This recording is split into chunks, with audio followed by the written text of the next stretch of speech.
The Airbus 380.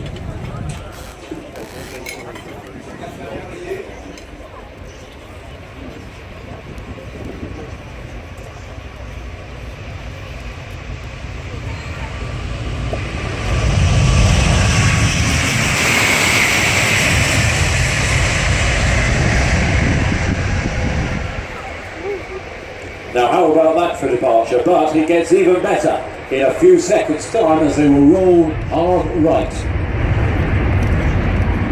Not the sort of departures you normally get out of London Heathrow. And what's unique about Farnborough is of course you're much closer to these huge aircraft than you would normally be at a commercial main base like Heathrow. This is MSN4, powered by 4 General Alliance GP7000s, each delivering around about 70,000 pounds of thrust. Dust and grass flying everywhere with that weight total as it gets airborne. The A380 can also be powered by Rolls-Royce Trent 900 engines. Range round about 8,500 miles. Now look at that, iflya380.com. Now that website you go on to, you can find anywhere in the world the route structure of the 380 if you want to go on the aircraft. Now, there's 100 A380 routes operated by 13 airlines. More than 190 A380s have been delivered to date to 13 operators since October 07. Now, 6 have gone to Qatar Airways, 14 to Lufthansa, 10 to Air France, 81 to Emirates, 12 to Qantas, 19 to Singapore Airlines, 10 to Korean Air, 5 to China Southern Airlines, 6 to Malaysian Airlines, 6 to Thai Airways, 12 to British Airways, hurrah, no guessing for whom I work, 4 Asian Airlines and 8 to Etihad. 230 airports can accommodate the A380 around the world. It is a remarkable aircraft. Can I share my A380 fact with you, Stratton, which I don't think is in your your extensive list of information? All right, go ahead. How about this? So, if you took all the wiring out of the A380 and lay it down in one long line, it could reach from London to Edinburgh. What are you laughing for? That's true. That's 320 miles. It's a totally different story. That's like dead. Do you think I had a different fact? Yes. Well, I thought that was impressive, ladies and gentlemen. I'll tell you about Mark. No, personally, I liked that. Thank you, Michael. Mark. That was great. Honestly, we've got Stratton 5 minutes in this. appreciated This is why I'm getting some Stratton. Honestly, your challenge to find how many ping pong balls go inside an A380. Ooh. He will do that as well. He will find that out. He'll find that. The next one on the wrong way. Not crushed. They're just going to be whole. Now, the A380 fleet has flown more than 2.9 million flight hours in more than 350,000 revenue flights. And Michael, how many passengers do you think that is equated to? That's got to be somewhere in the region of 20,000? More. No. I would have said a million. Million, you're Sure. getting through. Going past in the high alpha, low speed pass, going back to about 100 knots ground speed. We're just checking 101 knots ground speed. We've got the tracker. It's over a million. Over a million? 5 million. Biggest Over commercial that. airline. 50 million? Keep going. Surely not. The 380 we're talking I about. suppose. Okay, I'm going to go 100 million. 100 million people. There's 130 million passengers already have flown on the worldwide fleet. That's incredible. Of the A380. It is a remarkable aeroplane. That's not quite as many as the number of ping pong balls. Hang on a minute, he's got it for you. How quick is that? That is going to be a record even for you, Mark. Brilliant. In one flight, obviously, 35 million Ping pong balls. Wow. They can't have very much leg room. 35 million?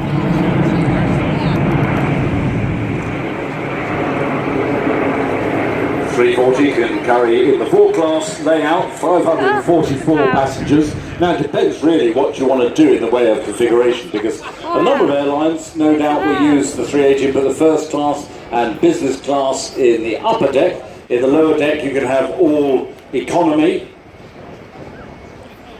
So if you had the single class configuration throughout the aircraft, removing the ping pong balls first, you get 853 passengers with plenty of legroom. with the gear now extended, turning in over the black sheds, the blue sheds here at Farnborough, coming past the museum, the FAST museum at the end of the runway, which is well worth a visit actually, and indeed FAST do have a stand here just behind the commentary position. The museum at the end of the far right end of the runway, the Cody statue is up there, and that's where the 380 is drifting in as the A400 Atlas starts his takeoff run. Is he going to land? Is he land on his pass here? He is. Wow. Now he's going to go down the far end of the runway, turn and go back to his route. Here is the A400M Atlas.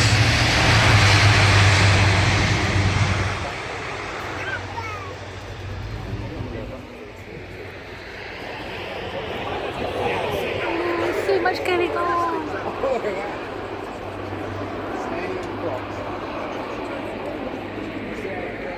It's fun landing.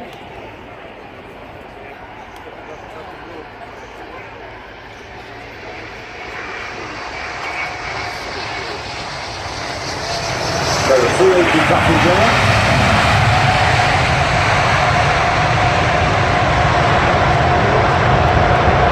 And look at that performance of the A400 equally startling performance. This is the military airlifter from Airbus. When they were doing the testing, the call sign was Grizzly, not its official name, it's the Atlas. Program originated from the European Future Large Aircraft requirement way back in 1992, supported by the nations of Belgium, France, Germany, Italy, Portugal, Spain and Turkey. It's a rugged, agile aircraft. Also, fans of the Mission Impossible film series may well recognise this plane, as it was the star of the opening of Tom Cruise's recent Mission Impossible movie, where he was attached to the side of it. And interestingly, in fact, this was the actual plane that happened in, and the pilot flying today was the pilot flying with Tom Cruise attached to the side in that film. Now, we saw the film, a short sequence, but these filmings, as you know, take longer and longer and longer. Yes, apparently they did about 6 or 7 takes of it, and by the end of it he had to be treated for mild hypothermia, which you could probably understand, because it gets to like 0 degrees Yeah, when we're hanging going right outside. Yes, but he really did do that stunt, because obviously you think nowadays all the computer trickery that you could do make it great, wasn't it? It was really him doing it. Really him doing it. Yeah. Those big propellers, certainly on the big screen you can see the props rotating. It's a curious way. It's the shutter speed on the camera creates that effect, so you can have a good look, better than probably you can with the naked eye, but I think you'll appreciate those blades are somewhat unusual. 8-bladed composite curved propellers and at full reverse thrust. We reckon 860 RPMs. I bet that's a very intelligent cameraman talking to Ian in One Box Television, whose birthday it is today. Do you know what? I completely forgot it's Mark's birthday today here, the co-commentator in the box. Happy birthday, Mark. Thank you very much. 21 again. There's so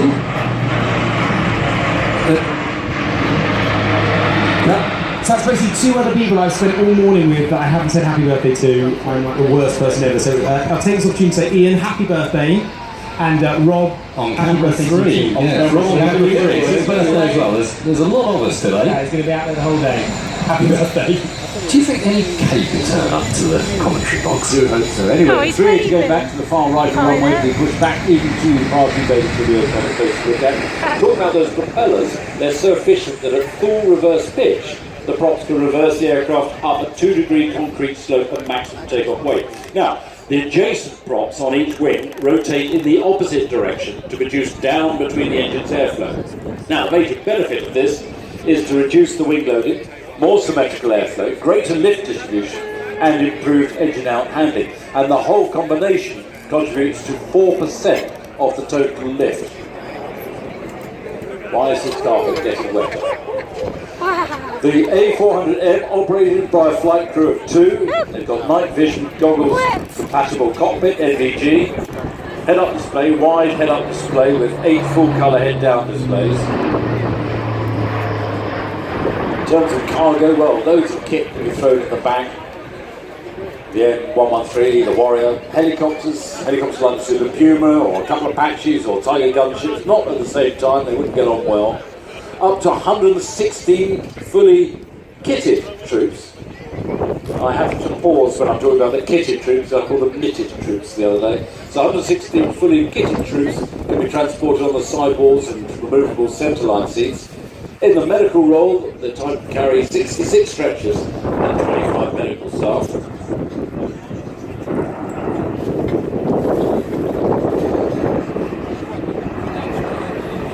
It would dry up. Speed of the A400M, round about 345 miles an hour. It's got a starting rate of climb, as you can see, 4,000 feet per minute. And airdrop operations can take place from various different airspeeds between 125 to 200 knots. It depends really how long you want to stay in a hostile environment. If someone's shooting at you with small arms, I would suggest not long. We will see a very short landing. That scaffolding pole you can see ahead of the cockpit, that's the in-flight refueling probe. Which gives it greater range, obviously. You go find a tanker floating around somewhere. Produce your credit card, get your air miles, and grab some fuel. A question I wanted to ask you about these larger planes, so the A400 and the A380 as well, because you're 747 pilots. It's another one of my questions where you're going to look at me in that way, like, why are you asking me that? But are they simple to fly in the sense of you don't feel the size of the plane because with some amazing power steering, or can you get a sense of the fact that you're flying a huge passenger plane? No, each aircraft does fly differently, does feel differently, but no, you don't. There's a danger of taxi. You've got to be aware of how much is following you. And so, no, you don't really have that feel of the enormity of what you're flying around, because it's designed that it just flies like an aircraft as far as we're concerned. Right. Out the window behind, it all follows and gets on with it. Wow. So an A380, something as big as that, the pilot really is just flying... Absolutely. Well, if you look at the simulators we use, the simulators actually got shots of the Pitts pilots looking up at the A340, as not the 340, the A400 going across on the big screen. But when you go on to the simulators, all the simulators are exactly the same size. And yet they replicate very different aircraft, because that is where the guts for us as pilots takes place. What happens under the floorboard, that's down to very clever engineers and design people, as far as we're concerned. So we're flying effectively the flight deck. Right. And that's bolted onto an awful lot of kit. Yeah, it just happens to be behind you actually. I thought for a moment you were going to ask why 747s don't have in-flight refueling capability. No. I remember several years ago at Farnborough, a manufacturer said, we've got this aeroplane, but extending the range, we can go all the way around the world.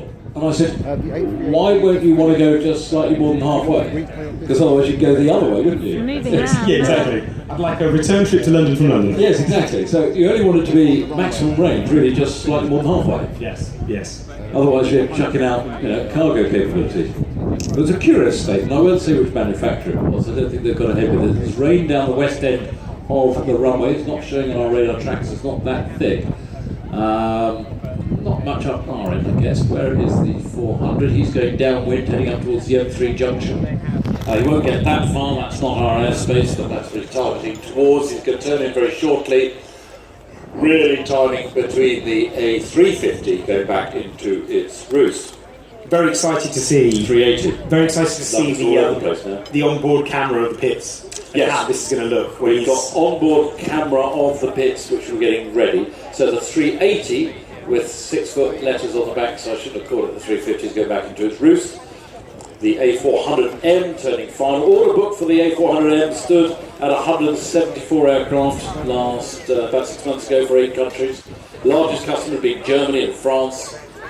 Royal Air Force, we've ordered 22. Delivery started taking place from November 2014.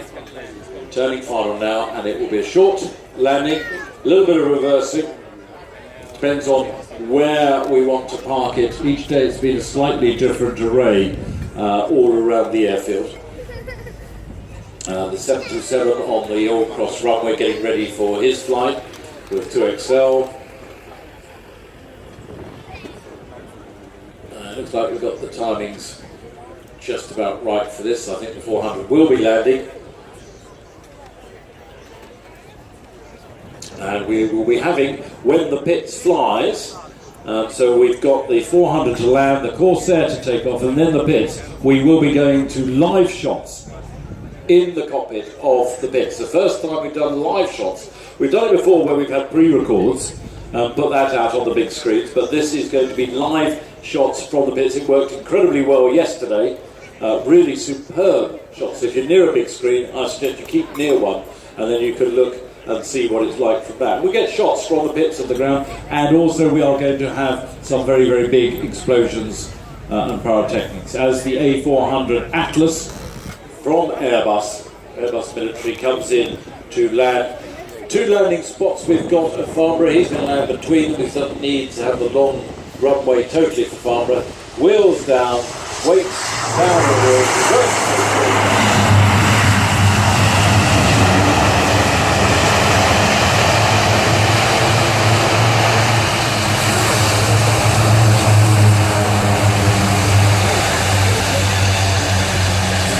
So he's not going to do the reversing. I guess that's probably the 727 parked on the cross runway, so there's nowhere for him to go. A number of these aircraft, of course, being this the last day of Farnborough, will be going back to the north side in order to kit up, in order to depart later on today or first thing in the morning to go back to their roost.